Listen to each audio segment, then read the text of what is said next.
Saudaraku yang kasih dalam nama Yesus, dalam Kisah 4 ayat 20 dikatakan, Kisah Rasul pasal 4 ayat 20, maka dikatakan bahwasanya mereka berani,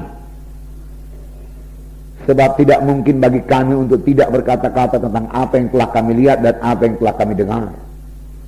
Ini pada waktu Petrus dan Yohanes saudaraku dilarang berbicara dalam nama Yesus, dilarang mengajar dalam nama Yesus, tapi mereka dengan tegas menjawab, ya silahkan kamu putuskan sendiri manakah yang benar di hadapan Allah, taat kepada kamu atau taat kepada Allah.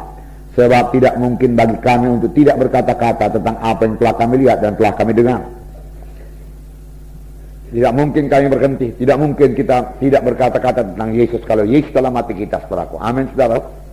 Yesus begitu baik, begitu setia kepada kita, begitu mengasihi kita, saudaraku, menyertai kita, saudaraku, mendengar doa kita, menjawab doa kita, melindungi kita, saudaraku, memberikan darahnya, menyucikan dosa kita, saudaraku, memberikan Roh Kudus dalam kita, saudaraku, sehingga kita hidup berkemenangan, saudaraku. Tidak mungkin bagi kita untuk tidak menjadi saksi Tuhan. Firman Tuhan berkata, kamulah saksi-saksiku. Tuhan Yesus memanggil Petrus dan berkata, aku jadikan kau penjala jiwa. Pada waktu Tuhan Yesus mau naik ke sorga, saudaraku, dia berkata kepada Petrus, gembalakanlah domba-dombaku. Dan semua kita mengambil bagian, saudaraku, bersaksi, saudaraku, membawa jiwa-jiwa. Pada hari pembimbingan di sini saya bacakan Markus pasal 2 itu, saudaraku, di mana 4 orang menggotong 1 orang yang lumpuh untuk bertemu dengan Yesus. Jadi 5 orang yang punya iman, yang mengatasi semua halangan, yang kerja keras, saudaraku, bahkan berbuat sesuatu yang tidak biasa diperbuat oleh manusia, supaya jiwa-jiwa itu bertemu dengan Yesus. Mereka mempunyai hikmat, saudaraku, daripada Tuhan, saudaraku.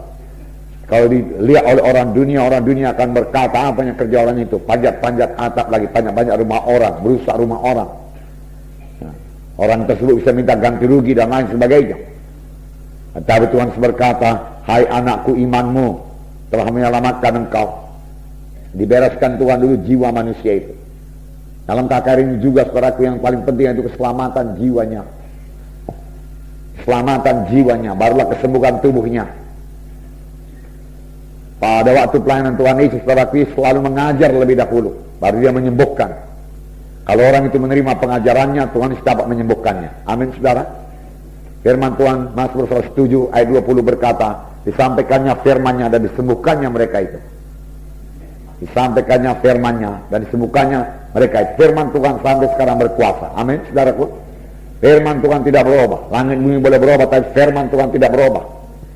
Biar kita semua mempercayai firman Tuhan, saudaraku.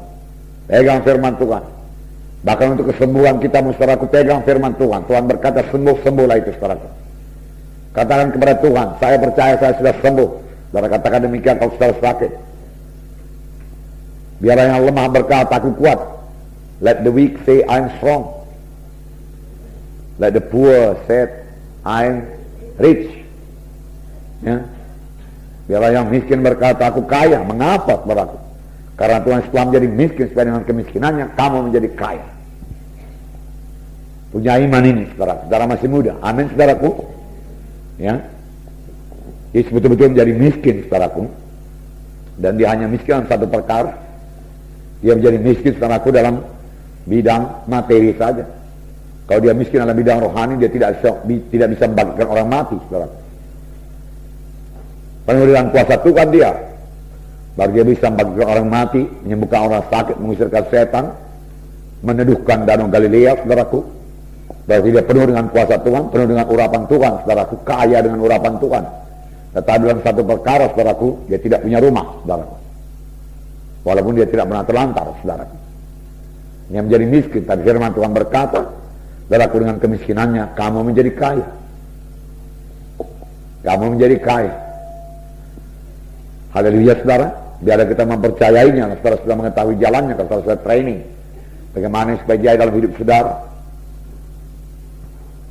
Haleluya. Ya, tetap hidup dalam Tuhan, dan firman Tuhan berkata Tuhan akan menggenapkan hari-hari hidupmu, tahun-tahun hidupmu. Tuhan akan menggenapkan tahun-tahun hidupmu. Berarti Tuhan menggenapkan tahun-tahun hidup kita, supaya kita beribadah kepada Tuhan. Haleluya. Nah, saudaraku, kisah 5 ayat 32 juga berkata bahwasanya mereka berani bersaksi. Dan kami adalah saksi dari segala sesuatu itu. Kami dan Roh Kudus yang dikaruniakan Allah kepada semua orang yang mentaati Dia. Haleluya. Roh Kudus saksi yang sejati. Petrus berani berkata, saya dan Roh Kudus, kami dan Roh Kudus menjadi saksi. Haleluya. Kami dan Roh Kudus menjadi saksi. Semua perkara itu dia katakan. Dia baru ditangkap, baru dipenjarakan, tapi malaikat Tuhan bebaskan dia. Bukannya dia takut, dia mengajar lagi saudara, dan ditangkap lagi, dan dia diri lagi, dan disuruh lagi jangan berbicara. Tapi tidak mungkin kami tidak bicara. Kami dan Roh Kudus jadi saksi tentang hal segala perkara itu. Nah, mereka menyaksikan Tuhan Yesus. Amin saudara. Nah, puji Tuhan. 2 Korintus 4 ayat 13. 2 Korintus pasal 4 ayat 13. Saya membacakan pada saudara. Sini dikatakan, namun karena kami memiliki roh iman yang sama, seperti ada tertulis, aku percaya, sebab itu aku berkata-kata, maka kami juga percaya, dan sebab itu kami juga berkata-kata. Aku percaya, sebab itu aku berkata-kata. Kami percaya, sebab itu kami berkata-kata. Saudaraku, karena saudara percaya, saudara harus berkata-kata. Tidak ada orang yang percaya yang bungkam, saudaraku. Amin. Saudara mau mempraktekkan iman saudara juga harus melalui kata-kata. Amin. Ya, tidak ada iman yang dipraktekkan tanpa kata-kata. Iman harus disertai dengan ucapan. Kita sudah belajar semuanya, betul? Ya, apa yang kita ucapkan saudaraku? Firman Tuhan kita ucapkan. Iman tidak bergantung pada perasaan, betul? Perasaan kita masih sakit saudaraku. Ya, tapi kita berkata, saya percaya oleh bilur Yesus saya sudah sembuh. Nah, saya percaya oleh bilur Yesus saya sudah sembuh. Amin. Ya, karena kita percaya kita berkata-kata. Kalau kita percaya Yesus, kita berkata-kata dari hal Yesus. Kalau kita cinta kepada Yesus, kita bicarakan Yesus. Amin, saudara. Nah, puji Tuhan, barat. Ini ada satu cerita yang panjang, saudaraku. Yohanes 4.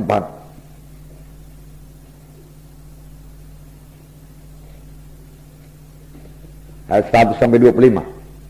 Kalau saudara baca terus, saudaraku, nanti perempuan ini, saudaraku, lari ke desanya, saudara, lalu mengabarkan bahwasanya dia sudah bertemu dengan Mesias. Lalu orang desanya datang menyambut Yesus. Lalu Yesus tinggal 2 hari di kota Samaria, dan seluruh kota Samaria mendengarkan Injil Tuhan. Nah, saudaraku yang kasih dalam nama Yesus, saudaraku Yesus, saudaraku, dalam suatu dia di dunia ini mengerjakan pekerjaan Bapaknya. Dia juga tahu capek, saudara. Tahukah saudara ayat 6 mengatakan dia letih. Saya membacakan pada saudara ayat 6. Di situ terdapat sumur Jakub. Yesus sangat letih oleh perjalanan. Karena itu dia duduk di pinggir sumur itu. Hari kira-kira pukul 12. Saudara, dia dalam keadaan tubuh manusia. Dia tahu letih. Tapi dia jalan terus. Saudara. Dia duduk di perigi itu, di pinggir perigi sumur Samaria, saudara. Bukan ada krosinya, saudara, atau ada tikarnya, tidak, saudara.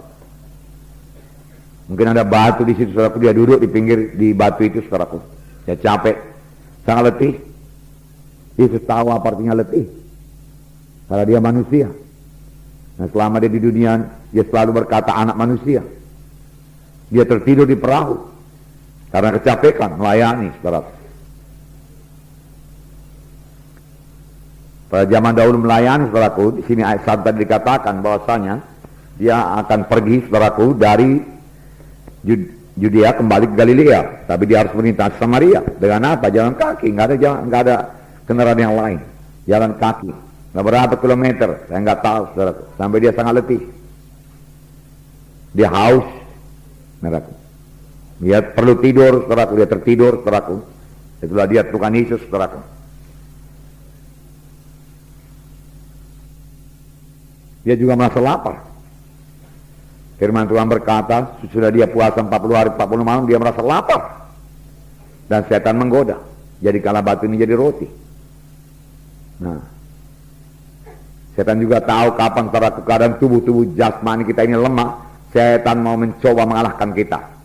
Tapi biarlah kita jangan mau. Kita selalu bersandar, saudaraku, kepada Roh Kudus yang di dalam kita. Amin, saudara. Ya.